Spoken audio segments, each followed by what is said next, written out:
Welcome to DM Smart Education Short Tricks for AP.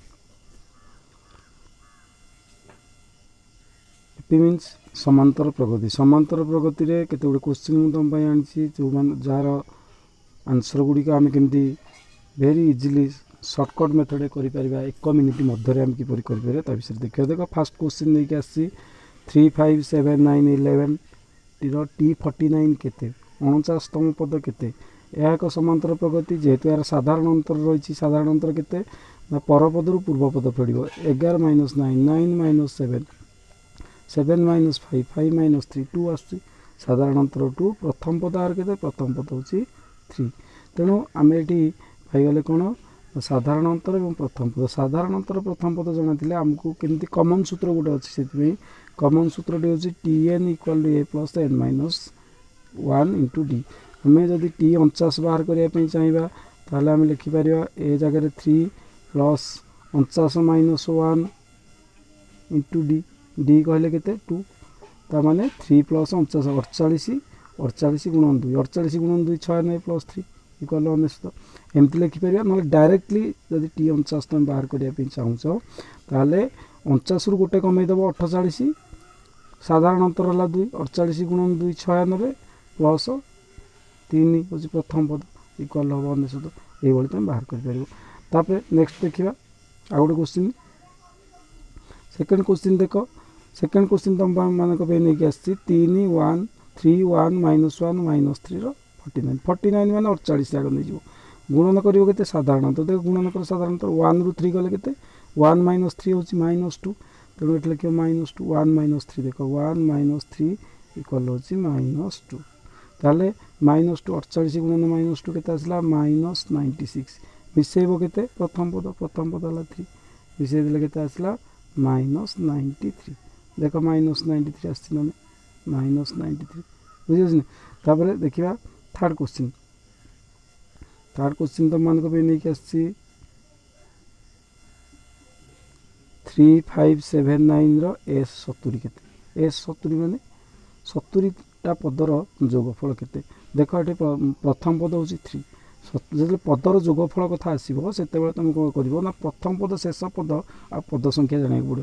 प्रथम पद हूँ ए शेष पद हूँ एल पद संख्या हूँ एन ये 3टा जाना पड़ो. प्रथम पद शेष पद और पद संख्या ए को एल रे मिसेब एन रे गुणन कर डिवाइडेड बाय 2 हरण 2 कर तार अधा नब. ताले केमती आसो सूत्र देख बर्तमान ये आमको कौन जना अच्छे कौन जना नहीं. प्रथम पद जना अच्छी ए जना अच्छी 3 पद संख्या जना अच्छी 70 किंतु शेष पद जना नहीं. शेष पद टी 70 शेष पद है टी 70 एलटा हूँ टी 70 70 तम पद कि जाना 70 तम पद जानापी 70 गोटे कमेद 69 गुणन ये कमन डिफरेन्स वा साधारणतः के 2 69 गुणन 2 के 2 18 212 के 138 प्रथम पद मिसेदेवा मिसेदे के 141 141 है शेष पद बा टी 70 पद. तेणु शेष पद है 141 देख शेष पद आसला 141.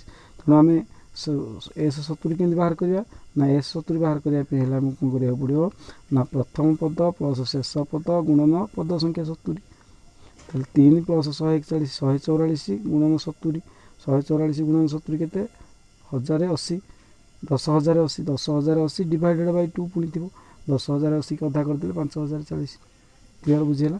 ये आ गए नेक्स्ट सूत्र देखा. नेक्स्ट 4 नंबर क्वेश्चन देख. 4 नंबर क्वेश्चन 3 ठार 98 पर्यंत संख्या मान गणन संख्या मान समस्त गणन संख्या गुड़ा जोड़ा आसो 3 4 5 एमती 98 पर्यंत. ताले एठी प्रथम पद दे 3 ए दे 3 एल दे 98 आ ना कौटा ना एन पद संख्या नहीं. पद संख्या केमती पाइबा ना 98 रु 3 फेड़ा 98 फेड़ाण 3 डिवाइडेड बाय साधारण अंतर. देख ये पद संख्या सूत्र लिखी L minus A divided by साधारण अंतर डी. तेणु 98 माइनस 3 ये साधारण अंतर देख 1 तेणु 98 माइनस 3 है 95 बाय 1 है 95 प्लस 1 आ गोटे कर प्लस 1 कले 96 है यहाँ आसो के पद संख्या आसीगला 96. अर्थात एथर समष्टि केमती निर्णय कर ना 98 को 3 मिसेब 98 को 3 मिसेले 102 गुणन 96 102 गुणन 98 3 सॉरी 98 प्लस 3 है 101 98 प्लस 3 है 101 गुणन पद संख्या है 96 डिवाइडेड बाय के 2 ताने 101 गुणन 96 बाय 2 96 को 2 रे काटी दो हो 48 101 गुणन 48 है 4848 ओके। नेक्स्ट देखिए नेक्स्ट आ गोटे क्वेश्चन देख 3 ठारू 200 पर्यंत समस्त अजुग्म संख्या मानकर समष्टि तुम नब अजुग्म संख्या मानकर समष्टि केमती नब अजुग्म संख्या किए ना 3 + 5 + 7 200 पर्यंत प्लस 200 हेल्ले जुग्म हो तेणु 200 पूर्वटा हूँ 199 अजुग्म ताहले प्रथम पद आसीगला 3 शेष पद आसीगला 199 पद संख्या केमती बाहर करिया पद संख्या जानी पद संख्या बाहर करने सूत्र कौन 199 - 3 199 ରୁ 3 गले रहा 196 बाई साधारण अंतर ये 2 196 बाई 2 केते हम 196 बाई 2 हम 98 98 गोटे एक मिसे 99 पद संख्या आसला 99 3 की 100 समष्टि बाहर करने 3 की 199 मिसेबा 202 गुणन 99 डिवाइडेड बाई 2 तो 202 की 2 रे काटी दियो और रहा 101 101 को 99 गुण केते होची 101 को 99 गुणले देख 9999 ये भाव आम समष्टि निर्णय कर बारंबार प्रैक्टिस कले आपको प्राय तुम 30 सेकेंड मध्य कर ये शॉर्टकट ट्रिक बहुत सहजरे आपको प्रैक्टिस कर ये देखा आउ कि क्वेश्चन तुम रखी जोटा कि नेक्स्ट वीडियो आनी से क्वेश्चन टी क्रिटिकल हेल्ले मत बहुत इजी मात्र 1 मिनट से क्वेश्चन आंसर आम कर देखिए से क्वेश्चन कौन कौन क्वेश्चन सब रही है देख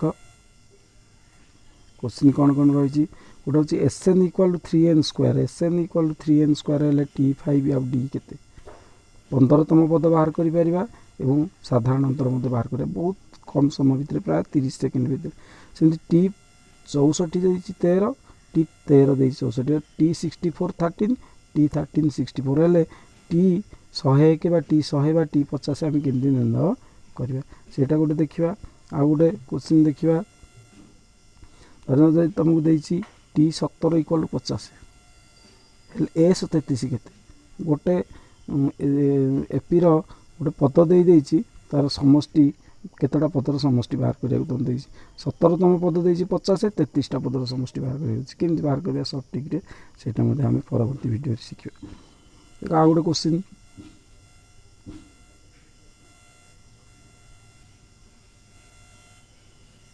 आमको देती SN = 2n² - 5n आम बाहर करिया T5 केते D केते बहुत इजी ट्रिक रे बाहर करिया एटा नेक्स्ट वीडियो रे आनिबी तुम ये 4-5टी प्रश्न को ठीक भाव में देख और प्रैक्टिस कर नेक्स्ट वीडियो रे ये जो प्रश्न गुड़िक रहा ये 4टी प्रश्न ये 4टी प्रश्न पूरा इजी ट्रिक नहीं आसबि जो ट्रिक रे तुम मैंने प्राय 1 मिनिट रु कम समय मध्य प्राय 30-40 सेकेंड भितर से क्वेश्चन आंसर गुड़िक कर एव्री एंट्रांस एग्जाम दरकार हे प्रति एंट्रांस एग्जाम जेकोसी एंट्रांस एग्जाम दियो से आसूँ क्वेश्चन एवं तुम स्कूल रे कि स्कूल रे पढ़ुवा परीक्षा क्वेश्चन गुड़िक मध्य क्वेश्चन गुड़िक आसूँ।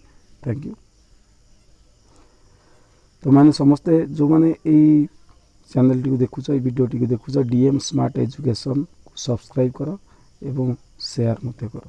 Thank you.